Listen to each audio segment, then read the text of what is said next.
सगळ्या पुढच्या काळामध्ये जे काही सरकार विरोधी विषय असतील किंवा आणखी काही मुद्दे असतील ते हाती घेणार आहेत, काय अजेंडा असणार आहे अशी एक उत्सुकता सगळ्यांना आहे. जे युवकांचे मुद्दे आहे, मग तो शहरी भागातला युवक असो का ग्रामीण भागातला युवक असो किंवा तो शेतकरी युवक असो का कामगार युवक असो, आम्ही प्रत्येकाचे मुद्दे उचलणार आहे.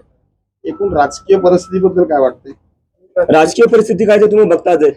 एका सटायर मधून जन्मलेल्या पार्टीला एवढा समर्थन भेटते ते कशामुळे भेटतोय? कारण की जेवढे राजकीय पक्ष आहे किंवा जे सरकार आहे त्यांच्याकडून या युवकांना आता काहीच अपेक्षा राहिलेल्या नाही. नोंदणी वगैरे काय होईल आता त्यासाठी खूप सगळं लवकर आहे. मी कालच इंडियामध्ये आलेलो आहे. 15 दिवसाआधी आमचं सगळं सुरू झालेलं आहे. तर आता त्यावर काही बोलणं खूप लवकर असेल. आम्ही ज्या लोकांनी आम्हाला सपोर्ट दिला आहे, ज्यांनी आमची मेंबरशिप घेतलेली आहे, त्या लोकांशी आम्ही संवाद करू, डायलॉग करू.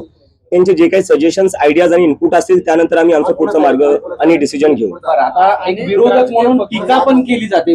त्या सत्ताधारी कोण असेल किंवा आणखी कोणी असेल ते टीका पण करतात वेगवेगळ्या मार्गाने. मग बांगलादेश, पाकिस्तानचा विषय, परदेशात तो राहतो, त्याचबरोबर तुला सरकार विरोधी अजेंडा, असे वेगवेगळे आता तू वाचलाच असतील, तर त्याबद्दल काय मत?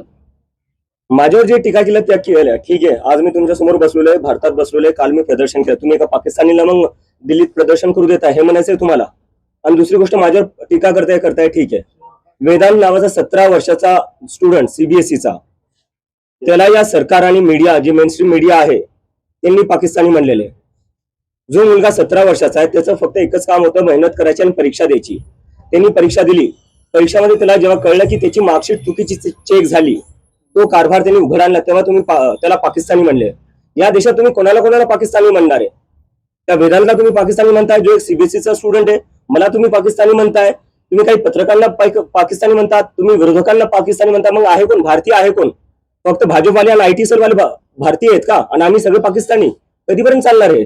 तुम्ही तुमची जिम्मेदारी नीट करा, तुम्ही तुमची कामं नीट करा. आम्हाला काय बोलायची गरज पडणार आहे?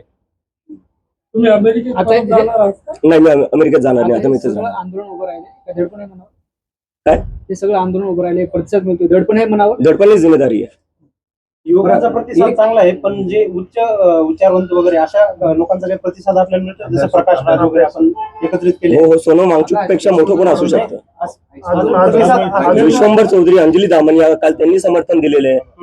तर असे अजून लोक आमच्याशी जुडत आहेत. प्रशांत भूषण, संजय हेगडे, जे सुप्रीम कोर्टचे लॉयर आहे, तेही आमच्या सोबत जुडत आहेत.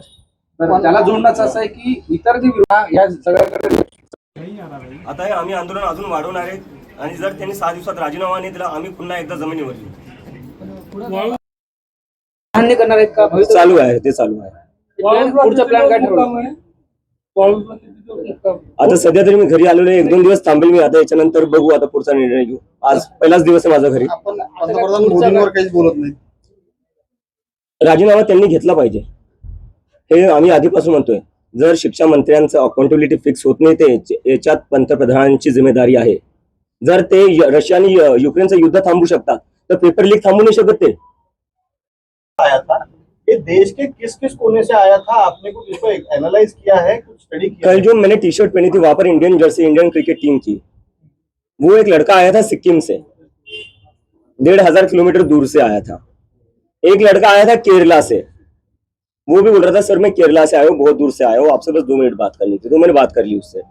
कुछ लोग आए थे उड़ीसा से, कुछ लोग आए थे बंगाल से, राजस्थान से लोग थे, गुजरात से लोग थे, महाराष्ट्र से. तो मतलब पूरी टीम में मेरे जितने भी दोस्त थे पुराने, वो सारे वहां पर ही थे. तो पूरे देश भर से लोग आए थे. कश्मीर से भी एक दोस्त मिला था मुझे, वो भी आया हुआ था. आपका जो ये पक्ष है वो एक मूवमेंट के लिए ही सीमित रहेगा या आगे और भी इसमें कुछ आएंगे? आप राजनीति में उतरेंगे, अपना अलग से पक्ष बनाएंगे? जैसे मैंने कहा कि राजनीति को बस अपना इलेक्शन की तरफ मत देखिए. इस देश का जो नुकसान हो रहा है ना, वो इसलिए हो रहा है क्योंकि आप लोगों ने ना राजनीति को बस इलेक्शन तक ही लिमिटेड रख दिया है. 5 साल में एक बार इलेक्शन करवा दो, उसके बाद सब भूल जाओ क्या हो रहा है क्या नहीं हो रहा है. फिर सब बिक जाते हैं, यहाँ बैठ जाता है, उसके पास बैठ जाता है, खरीद फरोख्त चलती रहती है अगले 5 साल. तो ये सब नहीं करना है हमें मुद्दे की राजनीति करनी है. पक्षाची नोंदणी करणार आहात का कुठे? डर है, एक मिनट, कहीं ना कहीं आप टारगेट कर रहे हैं, तो आपके पेरेंट्स को भी डर है कि आपको कहीं जेल में ना हो. मैं मेरे पेरेंट्स को बताकर आया था जब मैं यूएसए से बैठा था फ्लाइट में कि मैं तो इसलिए आ रहा हूँ, मैं मेंटली प्रिपेयर हूँ जेल जाने के लिए. अगर मैं जेल जाता हूँ आप चिंता मत करना, क्योंकि इस देश में किसी ना किसी को तो आवाज उठानी पड़ेगी. और कल मैं उसके लिए तैयार था. अल्टीमेटम पूरा होता नहीं होता है, वो इस्तीफा नहीं देते, तो फिर आप क्या करेंगे? हम फिर से आंदोलन शुरू करेंगे और फिर से हम अपना धरना देंगे. आप बता रहे थे धर्मेंद्र कि पूरे प्रधान जी देश भर का में- धर्मेंद्र प्रधान जी का इस्तीफा देने से क्या प्रॉब्लम सॉल्व होगा? क्या सेंट्रल गवर्नमेंट ने इसमें और स्टेप्स इनिशिएट करने की जरूरत है, क्योंकि एजुकेशन जनरेशन पे इम्पैक्ट करता है, एक पीढ़ी पे। मैं आपसे पूछना चाहता हूँ, एक मेरा सीधा क्वेश्चन है, सिस्टम कैसे ठीक होगा जब कोई जिम्मेदारी लेने को तैयार नहीं है? आप बताइए मुझे, पहले जिम्मेदारी तो लेनी पड़ेगी ना। कल को आप किसी कंपनी में काम करते हो, उस कंपनी में नुकसान हो रहा है उस कंपनी का आपकी वजह से, क्या वो नुकसान फायदे में बदल सकता है जब तक आप रिजाइन ना करो? और ये कौन सा है, मतलब कोई भी प्राइवेट जॉब देख लीजिए, आप कहीं प्राइवेट जॉब करने जाओगे, आपसे एक गलती हो जाए, दो गलती हो जाए, आपको जॉब से निकाल देंगे। यहाँ हर रोज पेपर लीक हो रहे हैं, देश में कौन सा एक सरकारी पेपर है जो लीक नहीं हो रहा है? उसके बाद भी कोई रेजिग्नेशन नहीं आ रहा है, तो जब तक रेजिग्नेशन नहीं आता तो कैसे मान सकते सिस्टम ठीक होगा? पहले रेजिग्नेशन तो देकर दिखाओ, हमें बताओ तो कि आप गलती मानने के लिए तैयार हो। आप गलती ही नहीं मानने को तैयार हो।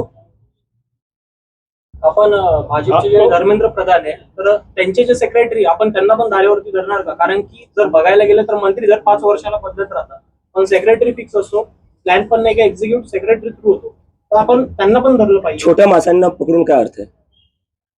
आपको हर तरफ से ते वरती कोण बसले, त्यांना ऑर्डर कोण देते?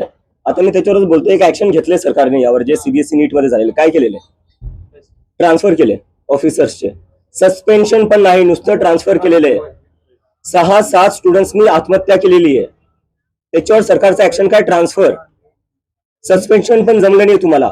म्हणजे या देशात जे स्टुडंट्स आहेत त्यांच्या लाईफची व्हॅल्यू एवढी कमी आहे की तुम्ही सस्पेंड नाही करू शकत अधिकाऱ्यांना. आम्ही तर राजीनामा म्हणतोय, राजीनाम्याशिवाय कमी काही मंजूरच नाहीये. तुम्ही नुसतं ट्रान्सफर केले, काय लायकी ठेवली त्या स्टुडंट्सनी ज्यांनी आत्महत्या केली आहे? काय वाटत असेल आज त्यांच्या आई वडिलांना हे सगळं पाहून?